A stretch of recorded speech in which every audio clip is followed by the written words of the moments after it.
Podcast number 5 then. Excellent. What's going to happen today? We've got a book competition coming up, exclusive to people who are listening to the podcast, Rich. Yeah, that's great. That gives people a reason, other than the fact that the podcasts are really interesting, to listen to the podcast and subscribe. Absolutely. Yeah. But don't tell them anymore, because this is my catch to get them to listen to the end of the show. Right, so we'll put that right at the end keep to make sure they're still there. Okey-doke. Are you there? Are you? We've got... Oh, what have we been up to this week? Well, you've been to the WI. Bit of Jerusalem and jam, I think. Jerusalem and jam, that's a good expression. Yeah, I've not heard that before. Yeah, WI yesterday, that was good fun. And Chris Packham on Saturday. Right, I'll have a chat about that in a minute. And we've got a discussion on bird flu. Anyway, we're going to have our angle on that. What's the book this week, Rich? We're going to talk about The Red Mason Bee. Excellent. Nice short little book. Yeah, But we'll have a bit of a lowdown on that later. Okay, Farmer Phil's coming in. He's going to tell us about his cows. And then we got Monty's Wormcast. So let's get off to start the show. Okay.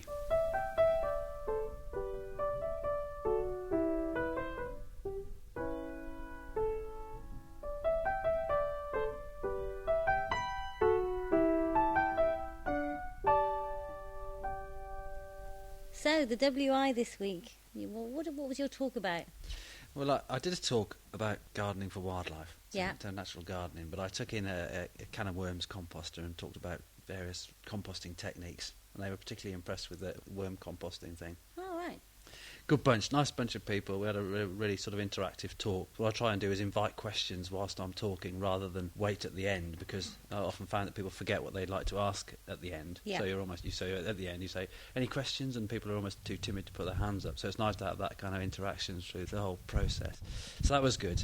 Interestingly enough, I went to see Chris Packham on Saturday night, because he came to Hereford to do a spiel. And I remember him from years ago with his highlighted hair and on the Really Wild show. Yeah. It was like he was a co-presenter with Tony Soper. So that was quite fun. I went to see him. Highlights? Yeah, there were a few pointers. It was interesting because at the end he did a kind of questions at the end thing, and people ask similar sort of questions that we get asked over the internet and the phone, where to place your bee box and bits and pieces like that. So there are a few interesting things. I learned a couple of things about bats, and the fact that he'd spent lots of time doing various sort of animal research, sitting in fields, listening to badgers sup up worms. Oh. And he was talking about how he developed his house and how he landscaped his garden so that he could increase biodiversity in his garden to attract all the animals that he could into that space. Now I want to talk about podcasts as usual, Yep. because as we all know, I am in fact a podcast addict. In fact, in our house it's now known as the P word. Actually, I think it's something like less than 2% of people have ever heard of a podcast. Yeah, quite possibly. Anyway, the thing is, we got into the top 40 of iTunes podcasts last week, which I thought was time for a celebration. That's a real achievement, isn't it? Fantastic. It's a real achievement. You imagine all the podcasts that are out there and we were in the top 100. Yep. Yep. We've dropped out now, though. Yes, I noticed that. It was a Yeah, shame. I think yeah. last Friday we were 100, and then, of course, over the weekend Yeah. we sort of disappeared. We've just toppled over the edge. Yeah, so we need people to subscribe. So we know you have, so get your mates. That's what we need. Yeah. Mums, I think we need. Mums gardening with an iPod listening in. So if you have a mum with an iPod, the Wiggly Podcast, definitely the one for you. It is. Now, did you talk to mums? Because, I mean, WI are mums, aren't they? So They're- did you talk to them about podcasts? Yeah, they were all a bit stunned by the whole podcast concept, really. When I did start talking about podcasts and that, I was met with a lot of blank expressions. Yeah. But the interest was there. But they were really interested in the idea. And, Yeah. of course, you're trying to explain these things. And really, I didn't know much about podcasts until we started to do them. No. And people don't. It's a fairly sort of new initiative, isn't it? You know, Yeah. it's And lots of the podcasts out there are quite techie. yeah. But I've been listening to a really good one that I don't entirely understand because it's probably a little bit beyond me, but it's called the Hobson and Holtz Report. Right. And I just love the voices because you've got Neville, who's in Amsterdam, and then you've got Shell, who's in California, and they tell you about all sorts of things to do with marketing and PR. We're in the science category, aren't we? Is that Yeah, where we've I kind of think put ourselves? one of the best science podcasts is The Naked Scientist. Right. And I've listened to several of theirs. That's really good. And he's not naked. But it's not, apparently That's he's going why- to go naked. That's why you started listening Yeah, that to is. it. Very nice man, which we met at PodcastCon, which was the first podcast conference. And we've had some good comments, actually, Right. on my blog. Right, Jim wrote in and said that he'd found us on iTunes, so he's not a Wiggly customer, Right. but he'd gone to iTunes. No and way. Carl wrote in and said that he was really enjoying the wildlife stuff Yeah. on our podcast. Excellent. And nobody yet has moaned about the chocolate ratings. You know, it must be fine. Still time for that, though. Yeah, I expect so. Anyway, let's get on with this week's show. Farmer Phil has rolled in, Rich. What have you got to tell us this week, then, Phil? Well, the thought was that it's the time of year when we finished our winter planting, and so we've got to wean the calves from the cattle. So I thought we'd talk about the cows today. What sort of cows have you got on this site? Well, we've got a mixture of cattle. We've got some pedigree South Devons, Right. which we use a pedigree South Devon bull on. Yeah. Brown. Brown cows. Yeah. And then the rest of them are a mixture of Hereford Friesian crosses, MRIs, which stands for Meuse Rhine Eifel. Right. Mushroomy. Yeah.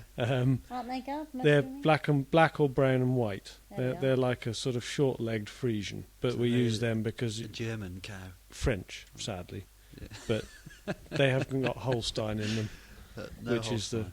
Yeah. Holstein is the dairy breed, but is absolutely useless for beef because they're Right. just milk-producing machines. So that we try to keep that breeding out of our cows. Crossbred cows, on the whole, are better because of hybrid vigour. Right. And then we use a Charolais or a South Devon bull on them. And this is the time of year we calve from the 1st of January until the end of March, mostly. There are obviously some that fall outside that, but the majority are then. And so now, this time of year, we wean all the calves, and they all go directly from the farm to another farmer in Tenbury Wells. Mr. Morgan. Yeah. He's lovely. Yeah. So we don't put them through the market for two reasons. The stress on the animals of the extra journey, loading them, unloading them, weighing them in strange circumstances through the auction ring, they lose a lot of weight and it stresses them doing it. Right. And there's the cost of paying the auctioneers to do it, so that we take the view it's more cost effective to send all the cattle to one place in one lorry, and we work out a private deal and the cattle are happier, and I think we and Michael Morgan's happy with what he's bought, so Excellent. it Good works well for setup. both of us. Yeah. So what are the advantages if you're putting a bull to your cows then, rather than artificially inseminating them? In our circumstances, the bull goes in on the 23rd of March to bring the gestation period round to the new year. So effectively, we're trying to bull the cows while they're mostly out at grass, Right. which makes artificial insemination, AI, very impractical. Yeah. If we were milking them, it's much easier because you're handling them every day. They come through the parlour. Yeah, You can sure. detect which ones are in estrus and inseminate them as and when. Do you keep a bull? We've got altogether 5 bulls. Right. So, yes, we've got plenty of bulls. Tell them their names. Well, I suppose our newest edition's got the best name by a small margin, Penguin Quarter. Penguin Quarter. And he is a very handsome Aberdeen Angus gentleman. Right. And we've only had him, this was his first season. We use him on the heifers to produce a smaller calf, which is easier to carve from the heifers. And the Angus has a reputation for producing calves with a lot of get up and go, so that if the heifer is a bit confused about what motherhood's all about, the calf has got a bit more about it and, Right. and knows what's what. So We also- how old's the heifer then? Because she's never calved before, has she? No, we tend to keep our heifers a little bit older, carve them a little bit older than some. You can carve them at 2 years old or soon after, so bull them in their yearling year. We tend to wait until they're at least 18 months old, possibly even 2 years old, before we bull them, so that they're then calving, getting on towards 3 years old. Right. And we get a premium for the Aberdeen Angus cross calves because they're Aberdeen Angus cross. Is that better meat? Yeah, I think that they're nice flavoured meat, they're traditional breeds, and the butchers are willing to pay a premium for being able to say that this is Aberdeen Angus beef. Yeah. Customers like it. Have they got different temperaments, the cows? I mean, it's only Absolutely. Bulls, you know. What are they like? Well, they've all got characters, and then the different breeds have got different temperaments. But the Angus cross cattle are feisty. You know, they're sharp. Yeah. But they're not nasty, they just won't stand for anything. Right. Some of the French breeds, the Limousin cross cattle, can be quite nasty. They're generally very flighty in temperament. Right. The Charolais are fine, fairly quiet, and the South Devons are very quiet. They're lovely cattle. Yeah.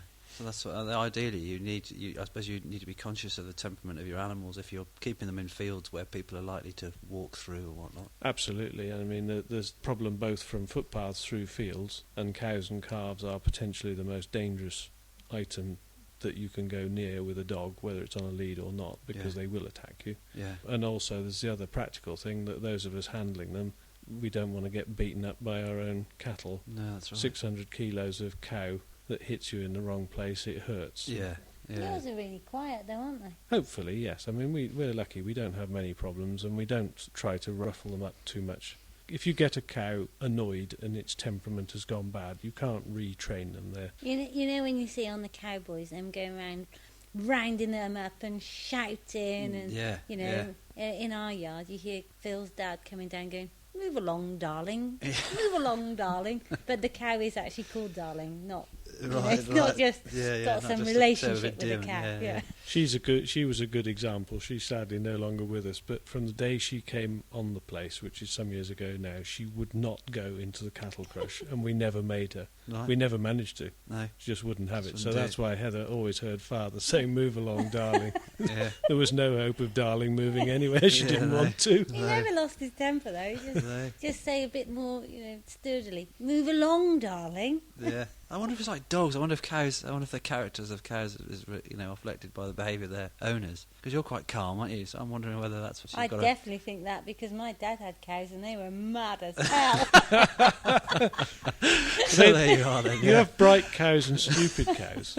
I've got a particularly stupid cow who produces among the best calves every year, but she is as stupid as they come. What's she called? She's just number 3, but she is dense. Doesn't deserve a name. How do you know she's stupid? Well, she's very basic. If you open the door, she doesn't twig that you intend her to go through it or anything like that. She is the one, and this actually is a conscious in her, it's instinct. But if you give her a chance when she's freshly calved, she will lie on her calf. She wants to protect it, and she climbs on top of it and sort of tries to brood it like a bird, and obviously it kills the calf, and you have to be very well aware when she's going to calve. Yeah, sure. So you can just rescue it. Daft cow, yeah. It's not help, she's got little horns, and she gets one ear hooked inside her horn, and it makes her look even more stupid. Should we leave it there, or do you think we should have an intelligent cow just to balance it off? Have you got any particularly bright cows? Oh yes, the sharper cows are the ones who, when you try and drive them across the yard, there's always one that knows exactly where the meal shed is, straight in there, like a shot, knows exactly what's what and how she's going to get it. Yeah. So and you have cows that you like their character and some that you don't. They're like humans. Yeah, for sure. Kevin, who works on the farm, he loves those cows, doesn't he? Yeah, oh yes, and he's got particular favourites as well. 63 is one of his favourites. She's nearly totally tame. Really? And she won't even get up. You can go and sit on her. She doesn't worry. And she's a very good cow too. Yeah. The downside is that handling very tame cows is difficult because you can't make them do things they don't want to. They weigh a lot more than you do. Yeah. And if they don't want to do it, they won't. He has put on quite a lot of weight when he's been combining, but even he doesn't make 600 kilos. Right. Thank you for that.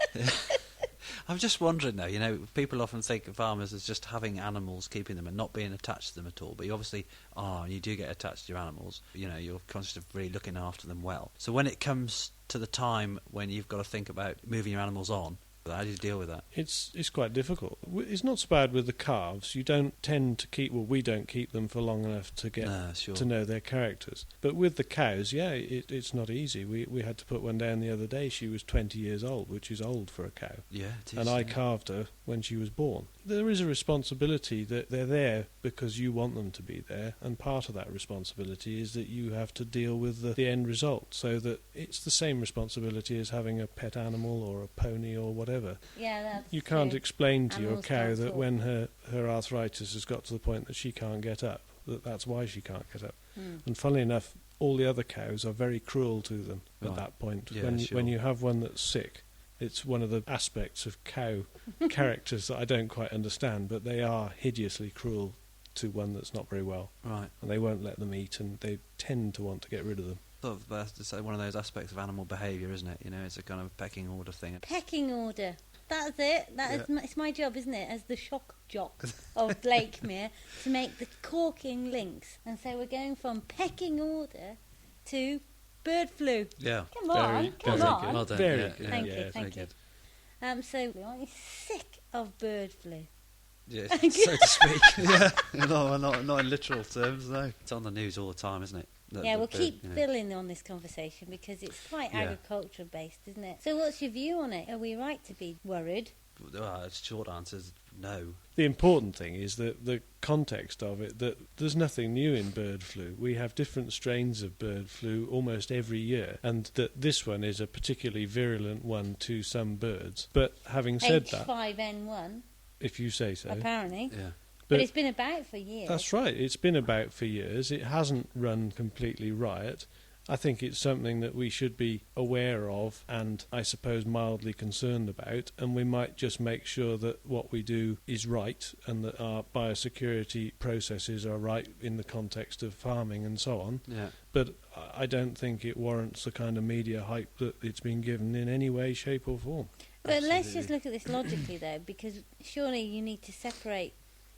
I mean, birds have had illnesses, E. coli and all sorts of things, just like all animals have illness. But to think of us as being at risk from that particular illness is a completely separate thing at the moment. Yeah. So one of the main concerns is that this virus can mutate, and doing so it can affect human beings and obviously be highly contagious as a consequence. That's why they're worried about it more than anything else. But in real terms, 60 people across the whole world have died of this up to date, and that's since it's been recognised. The chances are that it will occur in this country. What they're hoping is that it'll occur to a greater extent in Asia, for instance, so as they can take samples of the flu and then make a vaccine, so that then we've got all the vaccines stocked on our shelves to be able to treat the whole of the UK population. The government have said that they're going to make sure there's enough money to be able to do that. They don't know whether it's going to start affecting us, so they don't know. They think chances are it won't be this year, but it could be next year, but then again it could be in 5 years' time. What is your view then on the bird issue? Because we've had a customer ask us or say that she's really worried because her neighbour isn't going to feed the birds this year. Yeah, it's crackers, because isn't it? of the worry So that a bird could come to the garden, presumably, and then fly into her mouth, presumably, and then she contracts bird flu that actually hasn't mutated visions yet. of dive bombing blue tits. But it's not going to happen, is it? It's not going to happen. I think the probably most important thing that people can do is feed the birds to make sure that their health is maintained certainly over the colder months that we're looking at now. That's the logical step. If people want more information, if they go to www.rspb.org, then you'll see the official line. Yeah. But as with any virus, the best thing that we can do, as far as I know, is to keep the population healthy. And that would be to support the population of the birds with proper food, proper water, and perhaps think about disinfecting a little more often. Yeah, perhaps just cleaning the bird table up. I think that will help E. coli because that's a disease that particularly affects finches. Yeah. Well, coli bacteria can it can build up on bird tables, can't it? So it's not a bad idea to do that fairly regularly anyway. I read that last time that we had a major flu epidemic in humans in this country of this sort was in 1918, I think, and that one of the reasons it was so bad was that the general population were very run down due to the depredations of the war. Right. And the feeling was that had they been as healthy as we are now as a population, the effect would have been much less, and the same must apply to the birds, that Absolutely. if they're fit and well fed with quality food, they're better able to withstand these sorts of problems. Yeah. But I think it's so easy for people who haven't really thought about it to say, oh, right, let's don't feed them then. Can you imagine the impact that would have? Madness. Absolutely awful. Something else that was interesting from Chris Packham's talk the other day with the fact that several species of garden bird have increased, the population have increased in the last 20 years. Which one? And blue tits and great tits. Yeah. And interesting enough, great spotted woodpeckers have increased by 160%. Over the last, so it'd be awful to have that wiped out. It is often as a consequence of feeding, dire consequences if people stop doing that now because of poor information. Relayed through the media. Also, can you imagine the knock-on effect? You get these ridiculous moments in time where it's easy for somebody to say, right, I'm taking down the bird feeder, I'm putting it in the garage.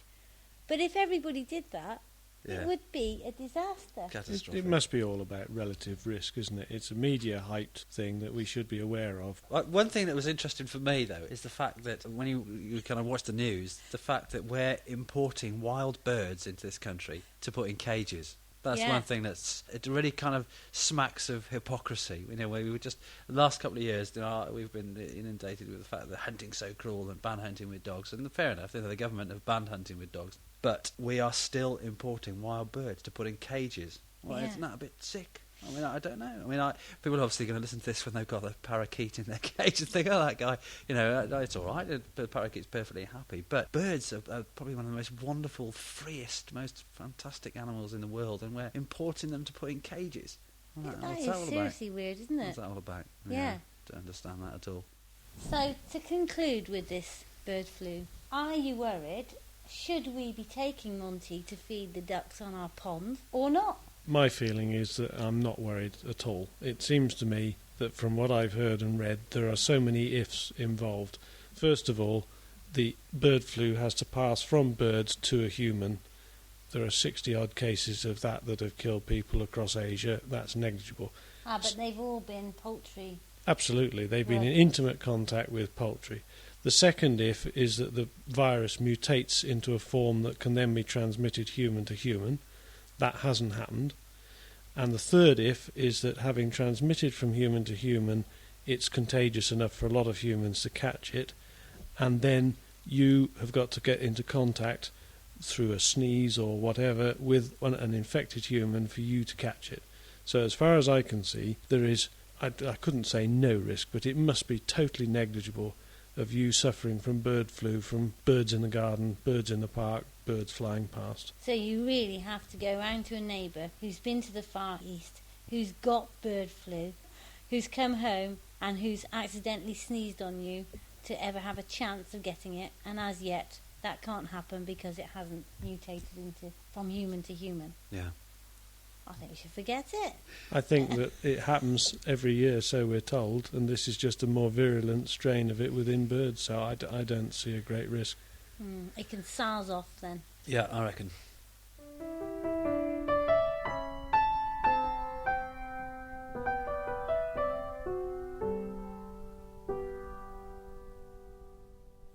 No controversy in that report then, Richard? No, not at all. Not allowed any parrots anymore? No. I think we should let people write in, don't you? I do. It'd be interested to see, what people's views are really and their Yeah. opinions. So I think we could do. It'd be nice if we had quite a lot of responses from these podcasts. Be Get lovely. an idea of We've what had people some think. in our blog, so if you want to respond, if you want to put an argument up against us or agree with us or tell us that we're rubbish or great or whatever it is you want to say, Yeah. go to Heather's blog. You can link to it from the Wiggly Wigglers website, or you can email Richard direct to argue with him, which would be great fun. And what's your email address, Richard? It's richard@wigglyWigglers.co.uk. Or if you want to argue with me, just email Richard at wigglywigglers.co.uk. No, it's Heather at wigglywigglers.co.uk. We'd really like to hear from you because it's important that we know what's going on out there. Next, we've got the book review. Now, you've read this book, haven't you, Rich? I have. The Red Mason Bee by Christopher O'Toole. Tiny little book. You've read it as well, haven't you? I've read it. I actually read it straight through, which is unusual for me. It is something that you can read within a couple of hours, really. Yeah. It's a reference book. It's exact. Focuses on providing habitat for solitary bees, but especially red mason bees. But it does talk about the life cycle of the red mason bee and its ecological significance. So, yeah, it's a nice little book. I really enjoyed it. Yeah, when I read it, I wasn't really thinking about different species there were of bees. So from my point of view, it was really interesting to even start reading about solitary bees as opposed to bumblebees. Yeah. Well, when you think of bees, you always think honeybees or bumblebees, Yeah. don't you? And everything else is an insect, a hoverfly or something like that. But Yeah. in this book, it does point out that there are about 250 different species of bee in this country. And when you think that only 16 species of bumblebees, which is quite rare, and then you've got your honeybees, then that does pave the way for a multitude of other species, leafcutter bees and mason bees and the like. And also, once you know about these bees, they're so easy to look at and see what they're doing throughout the year. They are. You know my mason bee nest. It's just fantastic, It because is. what happens is the adult lays an egg in the back of the tube. So in my bee box, it's a bamboo tube, but now we're going to use willow. Yeah, we're going to use Because they're locally- native stems, Yeah, aren't we now? but they're in bamboo at the moment. And she lays an egg in the back, and then she fills it with mud.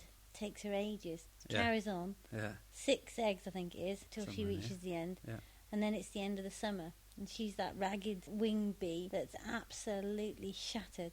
So she gets to the end, she's finished laying all her eggs, falls off her perch and dies.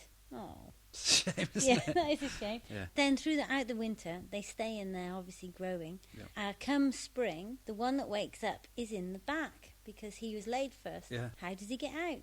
So he bites through the mud and bites the bum of the one in front and wakes him up. And they carry on till all 6 have been bitten through the bum, and they all fly away and start all over again. Yeah. And you can see it happening. It's fantastic. Shows you in the book too, doesn't it? It does. It talks Cross-section. about that in the book. Chris O'Toole is a bit of an authority on bees per se. It tells you all about the life cycle of the red mason bee and about observations like that and how they first realised that was the case, because he wasn't entirely sure how that happened, how the bees in the chamber all got out at the same sort of time. They use them, in greenhouses. They do. They actually put nests up so that they pollinate effectively in greenhouses, because mason bees are much more effective at pollinating than most other bees. They are. They're very effective because, of course, they're quite messy. They don't have an effective way of harvesting their pollen. They don't have the pollen baskets like a honeybee or a bumblebee has, so they get pollen all over their little hairy bodies. And then that's easier to transfer to other flowers than it would be if it was properly stored away.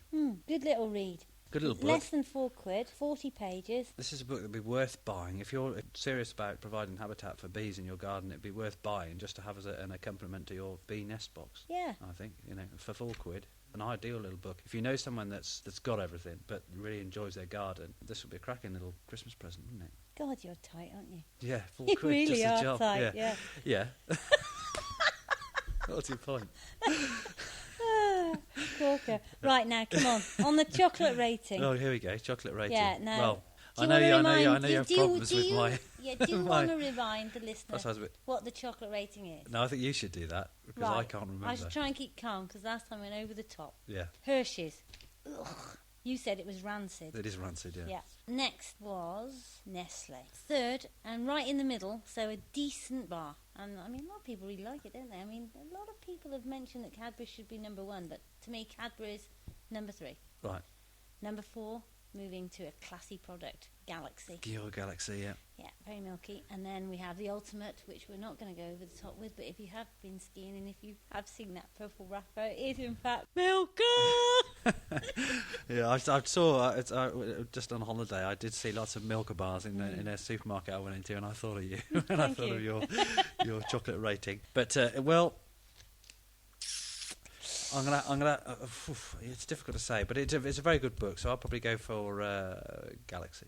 I think that's fair enough, actually. But I might say yeah, Galaxy. But I think it's in some of the book. There are parts of this book as a reference book. It might well equate to Milka. You're just being silly now, so we're going to stop it there. I thought it would be really nice for us to have a competition for all our podcast listeners, because isn't it great that they're out there? It is. 500 of you. Hello, number 1 and number 499. Isn't that nice? It is nice, yeah. So, I thought, what better book than A Greener Life, which is the Clarissa Dixon Wright and Johnny Scott book that's just out. Right. Now, we're going to review this, but we haven't read it yet, so, No. Mustn't fib. I'm looking forward to looking at that. Yeah, it's a lovely book. It's a 25-pounder. It looks gorgeous, and does. it's just out now. Yeah, perfect 'Cause, timing for yeah. Christmas yet again. Yeah, well, you can't buy this one. No, it's They're rich. £20. This is £25, isn't more it? than Yeah. I'm prepared to spend. Yeah. Clarissa Dixon Wright. She's a fat lady, isn't she? She is. She's a fat country lady. Have you ever met her? No, never met her, but she's one of the few people that when I watch people on TV, I would like to meet. She seems like a genuine person. She's sensible. Great, isn't she? She's got a good view about how the countryside should be looked after. Yeah. So we need a question. If you want to win this book, email Heather at Wiggly Wigglers with the answer to Richard's question, which is... What colour is the South Devon cow that Farmer Phil was talking about earlier on? Lovely. When you do that, please mention what you think of our podcast. We really want to know what bits are good, what bits are bad, how you're listening to it. Are you getting iTunes? Are you going some other way? What do you think of Farmer Phil? Tell me, Heather, at wigglyWigglers.co.uk. Be really pleased, and it doesn't matter if it's horrible. And if you can think of any other topics, anything that you'd like us to talk about, that you think that we haven't talked about, let us know that as well. Yep. We might be able to do that. We're going to draw this out right at the end of November. So each podcast up until then will mention the competition, and we'll see how it goes. Yeah, good luck and go for it. It's a fantastic book. On to Monty's Wormcast. The Wiggly Wormcast podcast by Monty, a weekly fact on worms. Baby worms are not born. They hatch from cocoons smaller than the grain of rice. That's another podcast in the can, Rich. Yeah, we've had a good session, haven't we? Yeah, next week we've got lots on. We've got Alison coming in with Plant of the Week. Which book are we reviewing? We're going to review Chris Bain's book, How to Make a Wildlife Garden. Fantastic. Which is a really, really good book. Excellent. We've got Farmer Phil coming back in. I don't know what he'll have been up to because he's a farmer and could be anything. Okay. And so, hope you win the book. See you next week. Nice talking to you.